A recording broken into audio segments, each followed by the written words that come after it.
പിണറായി വിജയൻ്റെ ആദ്യ 5 വർഷ ഭരണം കഴിഞ്ഞു.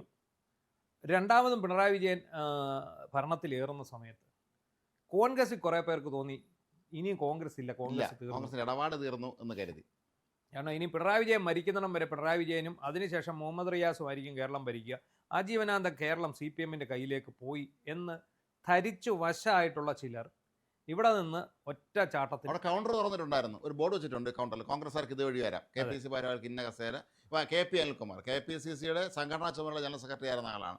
പുള്ളിക്ക് കൊടുത്തത് വിദേശത്തേക്ക് ആളിനെ ജോലി കൊണ്ടുപോകണം, ഒഡേപ്പക്കിൻ്റെ ചെയർമാൻ സ്ഥാനം. നമ്മൾ റോസക്കുട്ടി ടീച്ചർ വനിതാ കമ്മീഷൻ അധ്യക്ഷയൊക്കെ ആയിരുന്നു കോൺഗ്രസ് ഭരണത്തിൽ. പിന്നെ കസേരയില്ല, ജീവിക്കാൻ ബുദ്ധിമുട്ടുള്ളത് കൊണ്ട് അടുത്തവർക്ക് കിട്ടിയത് വനിതാ വികസന കോർപ്പറേഷൻ ചെയർമാൻ സ്ഥാനം. നമ്മുടെ തലമുടി മുട്ടയടിച്ച ലതിക സുഭാഷിന് കിട്ടിയത് വനം വികസന കോർപ്പറേഷൻ്റെ ചെയർമാൻ സ്ഥാനം. അതിനകത്ത് കാറ് ഉപയോഗിച്ചു എന്ന് പറഞ്ഞ നടന്ന വിവാദമായി.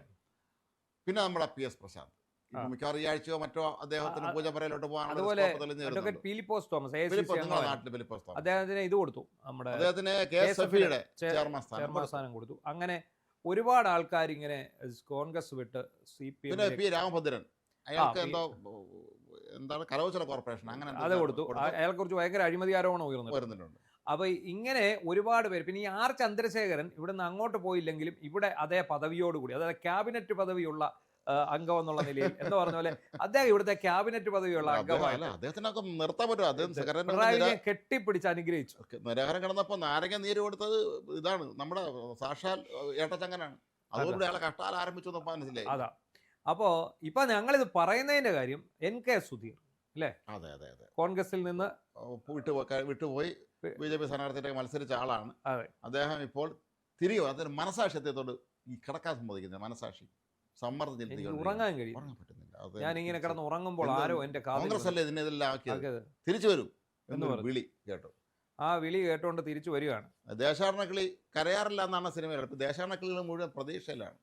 അപ്പൊ ഈ സുധീർ അപ്പൊ ആരുടെ നോമിനിയാണ്, ഏത് നേതാവിന്റെ നോമിനിയായിട്ടാണ്? നേതാവിന്റെ ആണെന്നുള്ള അറിയില്ല. എറണാകുളം ജില്ലയാണ് അല്ലേ? എറണാകുളം ജില്ല അവിടെയാണ്. എറണാകുളം ജില്ല. ഇദ്ദേഹം KV തോമസിന്റെ ആളായിരുന്നു. അല്ലെന്നോ? KV തോമസിന്റെ സ്വാധീനത്തിലാണോ ഈ പാർട്ടി വിട്ടത്? അൻവറിക്കയുടെ സ്വാധീനത്തിലാണോ എന്നൊരു സംശയം. അൻവർ കോൺഗ്രസ്സുകാരനായിരുന്നല്ലോ. അൻവറിനൊപ്പമാണ് അദ്ദേഹം പോയെന്ന് തോന്നുന്നു. പിന്നീടാണ് അദ്ദേഹം അവിടെ വിട്ട് അടുത്ത സ്ഥലത്തേക്ക് ചേക്കേറിയെന്ന് തോന്നുന്നു. ഏതായാലും ഇവർ ഭാഗ്യാന്വേഷികളാണ്, എങ്ങനെയെങ്കിലും സ്ഥാനം വേണമല്ലോ.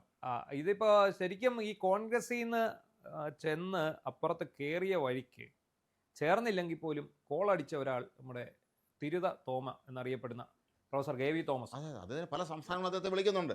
നിങ്ങൾ വരൂ, നിങ്ങൾ വന്ന് ഞങ്ങളുടെ സംസ്ഥാനത്തെ ഞങ്ങൾ ധന്യരാക്കി തരൂ, ഞങ്ങളെ കേന്ദ്ര സർക്കാരായിട്ടുള്ള പാലത്തിന് ഞങ്ങൾ ഇവിടെ നോക്കിയിരിക്കുകയാണ്. പക്ഷേ അത് എനിക്ക് തോന്നുന്നത് ആരും അയാളെ വിളിച്ചിട്ടില്ല. അയാൾ തന്നെ അടിച്ചിറക്കിയ ഒരു ന്യൂസ് ആണെന്നാണ് എൻ്റെ വിചാരം. കഴിഞ്ഞ ദിവസം തമിഴ്നാട് മുഖ്യമന്ത്രി വിജയ് അദ്ദേഹം ഡൽഹിയിലെത്തിയിരുന്നു. അദ്ദേഹം അവിടെ സോണിയാഗാന്ധിയും അല്ലെങ്കിൽ CPI ഓഫീസിൽ എല്ലായിടത്തും ഒക്കെ പോയിരുന്നത് നമ്മൾ കണ്ടു. പിന്നെ അതാണ് ഞാൻ പറഞ്ഞു മനസ്സിലായത്. അതായത് ഞാനിപ്പോൾ പണിയില്ലാതെ നിൽക്കുകയാണ്. ഞാനിപ്പോൾ കേന്ദ്രവും കേരളവും തമ്മിലുള്ള പാലമായി പ്രവർത്തിക്കുന്ന പണി എൻ്റെ അത് പോയിരിക്കുകയാണ്. ആ പോയിരിക്കുന്ന സമയത്ത് എന്നെ ഒരുപാട് ആൾക്കാർ ഈ പാലമാകാൻ വിളിക്കുന്നുണ്ട്. ആദ്യം എന്നെ വിജയാണ് വിളിച്ചത്. വിജയ് ഇവർ അറിഞ്ഞിട്ടുണ്ടോ എന്ന് വിജയോട് ചോദിക്കണം. പിന്നെ റേവന്ത് റെഡ്ഡി വിളിക്കുന്നു, അല്ലെ അവർ വിളിക്കുന്നു, ഇവർ വിളിക്കുന്നു. ഒരുപാട് സംസ്ഥാനങ്ങൾക്ക് ഈ പാലത്തിന്റെ ആവശ്യമുണ്ട്. ഈ പാലം ബെയിലി പാലമാണ് ഇദ്ദേഹത്തിന്റെ കയ്യിലുള്ളത്. ഈ ബെയിലി പാലമായിട്ട് ഇദ്ദേഹം അങ്ങോട്ടും ഇങ്ങോട്ടും നടക്കും. ബെയിലി പാലം എന്താണെന്നുള്ളതൊന്ന് വിശദീകരിച്ചേക്കാം. സാധാരണ പട്ടാളക്കാർ നമ്മുടെ നാട്ടിൽ അങ്ങനെ പാലം താർന്നു പോയാൽ അടിയന്തരമായി മനുഷ്യന് ഉപയോഗിക്കാൻ വേണ്ടി താൽക്കാലിക പാലമാണ് ബെയിലി. ഏതാനും മണിക്കൂറുകൾ കൊണ്ട് വല്ല കിടിലനൊരു പാലം എത്ര വലിയ നദിക്ക് കുറുകയും പണിത് ഫിറ്റ് ചെയ്ത് തരും പട്ടാളം. അത്രയും പാലം അന്ന് അതുപോലൊരു ബെയിലി പാലമായിട്ട് വർത്തിക്കാനാണ് നമ്മൾ ശ്രമിച്ചത്. അപ്പോൾ അദ്ദേഹം ഇത് പറഞ്ഞത്, ഇത് മുമ്പേ നമ്മൾ ഒരു ചർച്ചയെ പറഞ്ഞ പോലെ, വേണമെങ്കിൽ ഞാനിവിടെ വരാട്ടോ എന്ന് ശ്രീനിവാസൻ മോഹൻലാലിനോട് പറയുന്ന പോലെ ഞാനിവിടെ ഒഴിവൊക്കെ ആയിട്ട് ഇരിക്കുകയാണ്, വേണമെങ്കിൽ ഞാൻ ചെയ്തു തരാട്ടോ എന്നാണ് അതിൻ്റെ അർത്ഥം. എന്ന് പറഞ്ഞാൽ സതീശനോട് അദ്ദേഹം ഭംഗ്യന്തരാണ് സൂചിപ്പിക്കുകയാണ്, ഞാൻ ഈ ഡൽഹിയിൽ നിന്നും ഇങ്ങോട്ടുള്ള ക്യാബിനറ്റ് റാങ്കും ഒക്കെ കളഞ്ഞിട്ട് ഇവിടെ വെറുതെ പണിയും തൊഴിലായിരിക്കുകയാണ്. ഞാൻ ഇത്രയും നാളും പിണറായി വിജയനെ ഞാനാണ് പാലം ഇട്ട് കൊടുത്തത്. ആ പാലം വേണേ നിങ്ങൾക്ക് തരാം. കേരളത്തിന് വേണ്ടി എന്റെ സേവനങ്ങൾ ഉപയോഗിക്കാമല്ലോ. ആ പാലം ഞാൻ ഇതുവരെ അഴിച്ച് ഗോഡൌണിൽ കൊണ്ട് വെച്ചിട്ടില്ല. പാലം ഇപ്പോഴും അങ്ങനെ നിൽക്കുകയാണ്, വേണമെങ്കിൽ നിങ്ങൾക്കും അങ്ങോട്ട് ഉപയോഗിക്കാം എന്ന് പറഞ്ഞിട്ടുണ്ട്. പക്ഷേ എന്താണ് സംഭവിച്ചത്? ആരും തിരിഞ്ഞു നോക്കിയില്ല. അല്ല, ഈ NK സുധീറിനൊക്കെ പോലുള്ള ഈ തിരികെ വരുന്ന ഭാഗ്യാന്വേഷണത്ത് ഇറങ്ങി കടക്ക് പുറത്തെന്ന് പറഞ്ഞാൽ തിരികെ കോൺഗ്രസ് ഒരാളെ എടുക്കേണ്ട കാര്യമില്ല. കാരണം കോൺഗ്രസ് ഇവരില്ലാതെയാണ് നേട്ടം ഉണ്ടാക്കിയത്. ആ നേട്ടം ഇതിനെക്കാട്ടിൽ ഭംഗിയായിട്ട് വർദ്ധിപ്പിക്കാൻ കഴിയും. ഈ രീതിയിൽ നന്നായിട്ട് മുന്നോട്ട് ഭരണം കൊണ്ടുപോയി കഴിഞ്ഞാൽ വളരെ ആലോചിച്ചുറപ്പിച്ച് സ്വജനപക്ഷപാതമില്ല ഉള്ള അന്തം കമ്മികളെല്ലാം അടിച്ചിറക്കി പടിയടച്ച് പിണ്ടം വെച്ച് പുണ്യാകവും തളച്ച് വിട്ട് കഴിഞ്ഞാൽ കൃത്യമായിട്ട് ഇവർക്ക് ഭരിക്കാൻ സാധിക്കും. ആ ഭരണത്തിനകത്ത് ഇവരുടെ ആരുടെ ഒരു ആവശ്യവും അവിടെ തൽക്കാലമില്ല. ഇനിയിപ്പോ ഇവർക്ക് ഈ സ്ഥാനമില്ലാതെ ജീവിക്കാൻ പറ്റാത്ത അവസ്ഥകളുണ്ട് തന്നെ. എന്തെങ്കിലും സ്ഥാനം മോഹിച്ച് വരുന്നവരാണ് ഇവർക്ക്. ഇത് PC ചാക്കോ അവിടെ കിടന്ന് അടിയിടുന്നുണ്ട് ശശീന്ദ്രനുമായിട്ട്. PC ചാക്കോ ഇതിനു വേണ്ടിയുള്ള ഒരു നീക്കത്തിലാണെന്ന് തോന്നുന്നു. തിരിച്ചു വരാനുള്ള ഒരു നീക്കമാണ്. അങ്ങനെ ഒരാൾ ഇനി അവിടെ പെൻഡിങ് ഉണ്ട്. PC ചാക്കോ ആണ് ഈ കൂട്ടത്തിൽ ഏറ്റവും വലിയ ദേശാടന പക്ഷി. പുള്ളി ഇവിടം വിട്ട് നേരെ NCP-യിലോട്ട് പോകുന്നു. NCP മൊത്തം കുളവാക്കി NCP ഇല്ലായ്മ ചെയ്തിട്ട് നിൽക്കുകയാണ്. അദ്ദേഹത്തിന് തിരിച്ച് കോൺഗ്രസിലോട്ട് വരാനുള്ള ശ്രമം ഇനി നടത്താം. ഉണ്ട്. അദ്ദേഹത്തിന് പിടുത്തം ഇവിടെ അല്ലല്ലോ, ഡയറക്റ്റ് അങ്ങ് മോളിലാണ്. പാവപ്പെട്ട KP ധനപാലൻ, ധനപാലന്റെ രാഷ്ട്രീയ ഭാവി ഇല്ലാതാക്കിയ ആളാണല്ലോ അദ്ദേഹം. അദ്ദേഹത്തിന് അങ്ങനെ ഒരുപാട് പേരുടെ രാഷ്ട്രീയത്തിൽ അദ്ദേഹം ഇങ്ങനെ ഇടപെട്ട് സ്വന്തം കാര്യം നോക്കാൻ വേണ്ടി വന്ന് ഒരുപാട് പേരെ അദ്ദേഹം ബെഡിലാക്കിയിട്ടുണ്ട്. അപ്പൊ അതുപോലെ ഇനി കോൺഗ്രസിലാണെങ്കിൽ ഇത്തരക്കാരൊക്കെ എടുക്കാൻ തിരിച്ച്. അപ്പൊ PC ചാക്കോ അതിനുള്ള ഒരു ശ്രമം നടത്തുന്നുണ്ട് ആ ഒരു ഇതിലേക്ക്. അതുപോലെ അൻവറിക്ക വലിഞ്ഞ് കോൺഗ്രസിൽ കയറാനുള്ള ഒരു സാധ്യത കാണുന്നുണ്ട്. അൻവറിക്കായ്ക്ക് മന്ത്രിയായില്ലല്ലോ, തോറ്റുപോയി. ഇനിയിപ്പോ മാർഗമൊന്നുമില്ല. ഇനിയിപ്പോ കോൺഗ്രസ്സുകാരനായിട്ട് തന്നെ നിലകൊള്ളേണ്ട ഒരു അവസ്ഥയിലേക്ക് അൻവറിക്ക എത്തും. അൻവറിക്കായ്ക്ക് അതിനുള്ള സാധ്യതയുണ്ട്. അതുപോലെ ഈ പറയുന്ന ലതിക സുഭാഷ്, സ്ത്രീകൾ കോൺഗ്രസിൽ അവഗണന നേരിടുന്നു എന്ന് പറഞ്ഞ് സാധാരണ എല്ലാവരും വളനി പോയി ആ മുട്ടയടിക്കുന്നത്. ഇത് KPCC ഓഫീസിന്റെ മുമ്പിൽ വന്നിരുന്ന പരസ്യമായിട്ട് മുട്ടയടിച്ചിട്ട് പോയ ആളാണ്. ഏത് സീറ്റ് കിട്ടാഞ്ഞിട്ടായിരുന്നു? സീറ്റ് കിട്ടാൻ ഇത്തവണ ഏറ്റവും സീറ്റ് കോൺഗ്രസിന് ജയിച്ചു കയറി. അത് വേറൊരു കാര്യമുണ്ട്. ഈ ഈഴവ സമുദായത്തിൽ ഈ തവണ വേണേൽ ലതിക സുഭാഷിന് കിട്ടുമായിരുന്നു ഈ പാർട്ടിക്കകത്ത് നിന്നിരുന്നെങ്കിൽ, അല്ലേ? അതുകൊണ്ട് തന്നെയാണ് നാട്ടകം സുരേഷിനെ കൊണ്ടുവന്ന് നിർത്തിയതും. നാട്ടകം സുരേഷ് PN വാസവൻ എന്ന് പറയുന്ന ഏറ്റവും ഏറ്റവും മോശം പ്രകടനം കാഴ്ചവെച്ച ഒരു മന്ത്രി, ആ മന്ത്രിക്ക് എതിരെയാണ് പോയി നിന്നത്. എല്ലാവർക്കും അറിയാമായിരുന്നു PN വാസവൻ ഇക്കുറി തോൽക്കും. കാരണം അന്തം കമ്മി രാഷ്ട്രീയം കളിച്ചു. ഇവരെല്ലാം തൽക്കാലം നോക്കിയത്, തൽക്കാലം ഒരു വണ്ടി കിട്ടി, ഒരു സ്റ്റേറ്റ് കാറും ഒരു ചുവന്ന ബോർഡ് വെച്ച കാറും ബാക്കിയുള്ള സംവിധാനങ്ങളൊക്കെ കിട്ടി എന്നുള്ളതാണ് ഒരു സമാധാനത്തിന്റെ കാരണം. പക്ഷെ അതൊക്കെ പിന്നെ പോയി കഴിഞ്ഞു. ഇനി സത്യം പറഞ്ഞാൽ കോൺഗ്രസ്സുകാർ ചെയ്യേണ്ട 10 വർഷം ഈ പാർട്ടിക്ക് തല്ലുകൊണ്ട് എത്രയോ ആളുകളുണ്ട്, കഷ്ടപ്പെട്ടവരാണ്. അവർക്ക് ഉചിതമായ സ്ഥാനമാനങ്ങൾ കൊടുക്കുക തന്നെ വേണം. പക്ഷേ ഇമാതിരി ദേശാടനങ്ങൾ ഇറങ്ങിപ്പോയ ഒറ്റണത്തിന് തിരിച്ചെടുക്കരുത്. KP അനിൽകുമാറിനൊക്കെ ഇത്തവണ സീറ്റ് കിട്ടി ജയിച്ചിരുന്ന മന്ത്രിയാണ്ട ആളാണ്. അതിനാണ് പോയി ഒരു ഒടയപ്പക്ക എന്ന് പറയുന്നത്. ഈ ഒടയപ്പക്ക എന്ന് പറഞ്ഞാൽ എന്താണെന്ന് പോലും ഈ നാട്ടിലെ ജനങ്ങൾക്കറിയാം. ഒടയപ്പക്ക എന്ന് പറഞ്ഞാൽ വിദേശത്തേക്ക് ജോലിക്ക് ആളെ സർക്കാർ ഏജൻസിയാണ് ഒടയപ്പക്ക. അതിനൊരു ന്യൂനപക്ഷത്തിന് മാത്രമാണ് അതിനോടൊരു താല്പര്യമുള്ളത്. അങ്ങനെയുള്ള ഒരു ഏജൻസിയിലെ ചെയർമാനായിരുന്നിട്ട് എന്ത് കാര്യം?